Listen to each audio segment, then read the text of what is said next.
কোথায় যাচ্ছি আমরা?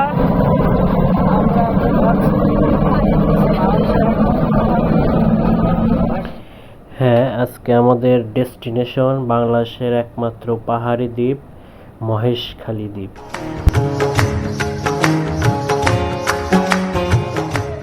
যাব এখন আমরা আছি কক্সবাজার। সকালের নাস্তা করতে হোটেলে আসলাম। নান, পরোটা, ডাল, ডিম ভাজি, সাথে মিষ্টি ছিল আমাদের নাস্তাতে। নাস্তা শেষে চা পান করলাম। আমরা তিনজন চা পান করলাম, কিন্তু এই যে বৌদি ডক্টর দীপা সরকার, ওনার আবার সকালে জর্দা লাগে। জর্দা ছাড়া विमल बोलो जुबान केसरी। টিকিট কাটলাম, প্রত্যেকে 10 টাকা করে টিকিট কাটলাম এই রাস্তা দিয়ে হাঁটার জন্য। আমরা এখন যাচ্ছি কক্সবাজার 6 নম্বর ঘাট। এখান থেকে আমরা ট্রলার অথবা স্পিড বোটে মহেশখালী যাব। এখান থেকে স্পিড বোট অথবা স্টিমারে যাওয়া যায়। স্টিমারে 30 থেকে 40 টাকা ভাড়া, আর স্পিড বোটের ভাড়া 100 টাকার মতো। আমরা ওয়েট করছিলাম স্পিড বোট ভরে যাক, লোকজন আসতেছিল। স্পিড বোট মোটামুটি 12-13 জন আসলে আমরা তো রওনা দিব। আমরা এখন ছদ্মবেশে ঢুকবো মহেশখালীতে, কারণ আমাদের সাথে একজন মোস্ট ওয়ান্টেড মাফিয়া আছে, রুদ্রকুমার দাস।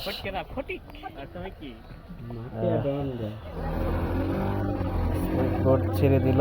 আমরা মোটামুটি 35 মিনিটের মধ্যে, 35 থেকে 40 মিনিটের মধ্যে মহেশখালীতে পৌঁছে যাব।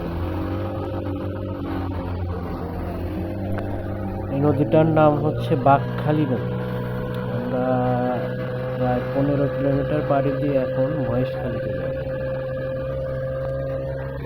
জানিয়ে রাখি, মহেশখালী দ্বীপটি প্রায় 362 বর্গ কিলোমিটার। আর এখানে বিখ্যাত জিনিস হচ্ছে পান, মাছ, শুটকি, লবণ, এরকম।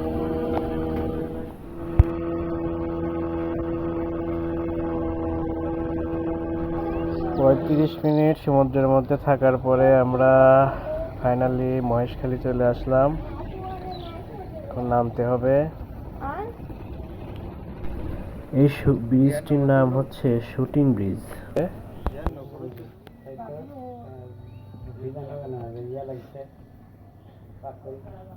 এখানে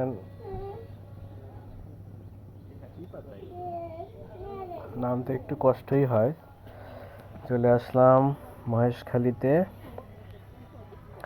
এই ব্রিজের দুই পাশে দেখতে পাচ্ছেন, এটা হচ্ছে প্যারাবন, প্রচুর প্যারা এখানে। এই জায়গাটা কিন্তু আসলেই অনেক সুন্দর, দুই পাশে সুন্দরী বন, মাঝখান দিয়ে একটা ব্রিজ। মহেশখালীতে 5টা স্পট আছে দেখার মতো। আমরা একটা অটো ভাড়া করবো আর কি। এখানে কিছু ফটো তুললাম। এখানে আসলে ফটোগুলো অনেক সুন্দর আসে, দুই পাশে বন, মাঝখান দিয়ে ব্রিজ। ফটো করে আমরা এখন যাচ্ছি আদিনাথ মন্দিরে। আদিনাথ মন্দির মূলত হিন্দুদের একটি তীর্থক্ষেত্র। এখানে প্রতি বছর দেশ বিদেশ থেকে পুণ্যার্থীরা আসেন তাদের মনস্কামনা পূর্ণ করার আশায়। এখানে শিবের পূজা দেন, অষ্টভুজা দুর্গা মন্দিরে পূজা দেন। এই বাজারটা কিন্তু একদম মন্দিরের সামনেই অবস্থিত। বাজারটা পার হলেই মন্দির।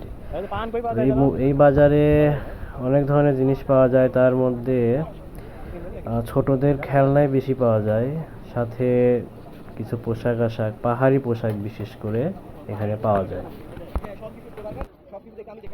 খাবার দাবারের মধ্যে পাওয়া যায় ডাব,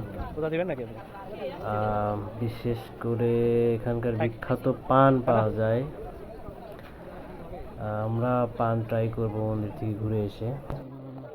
চলে আসলাম শ্রী শ্রী আদিনাথ মন্দির মহেশখালীতে। এটা হচ্ছে মন্দিরের গেট। এরপরে অনেকগুলো সিঁড়ি পার করে উপরে উঠতে হবে। মন্দিরটা বেসিক্যালি পাহাড়ের উপরে। আদিনাথ মন্দির আসলে যে পাহাড়ের উপর অবস্থিত, এই পাহাড়টির নাম হচ্ছে ময়নাক পাহাড় বা পর্বত। এই পাহাড়ের উচ্চতা প্রায় 85.3 মিটার।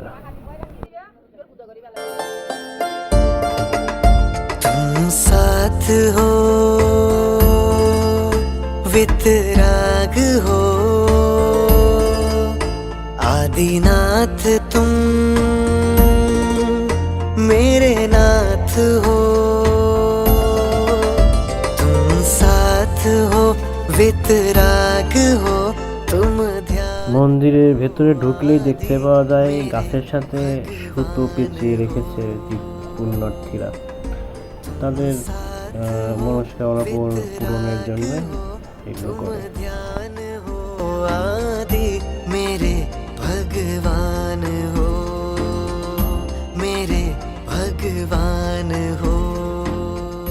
আদিনাথ মন্দিরে বিখ্যাত মন্দিরটি হচ্ছে অষ্টভুজা দুর্গা মন্দির।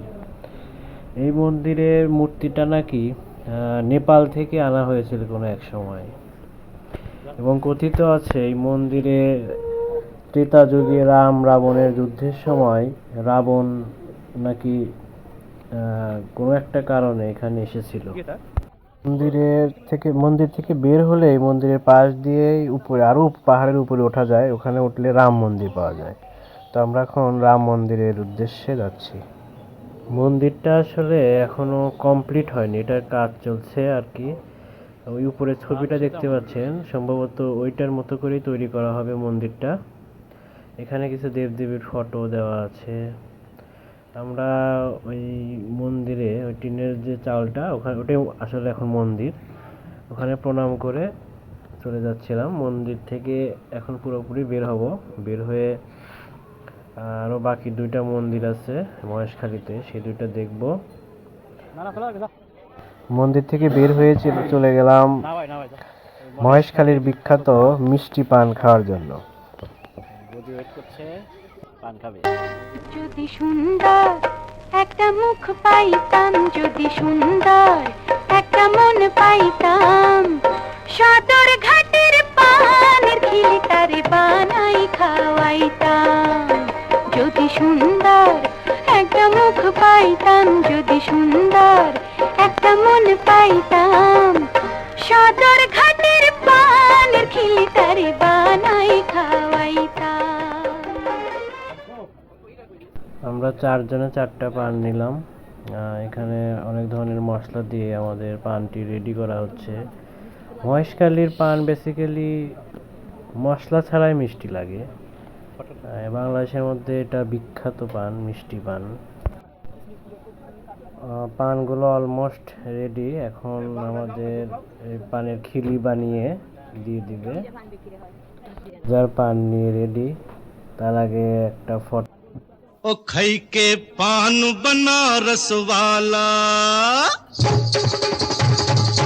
ओ खई के पान बनारस वाला, खुल जाए बंद अकल का ताला, ओ खई के।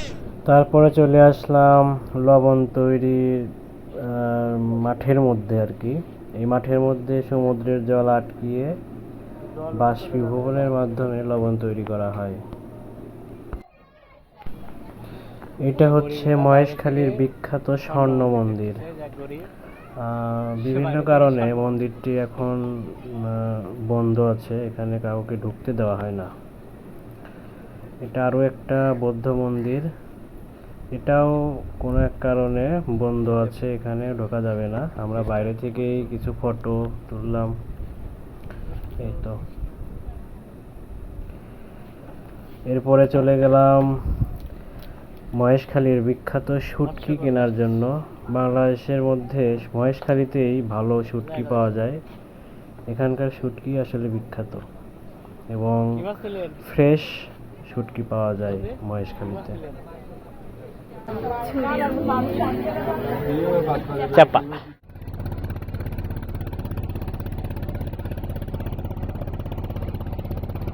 আমাদের যাত্রা এই পর্যন্তই শেষ। আমরা এখন কক্সবাজারে আমাদের হোটেলের উদ্দেশ্যে রওনা দেব। স্টিমারে জায়গা কম ছিল, তাই মোটামুটি ঝুলে ঝুলেই চলে আসলাম।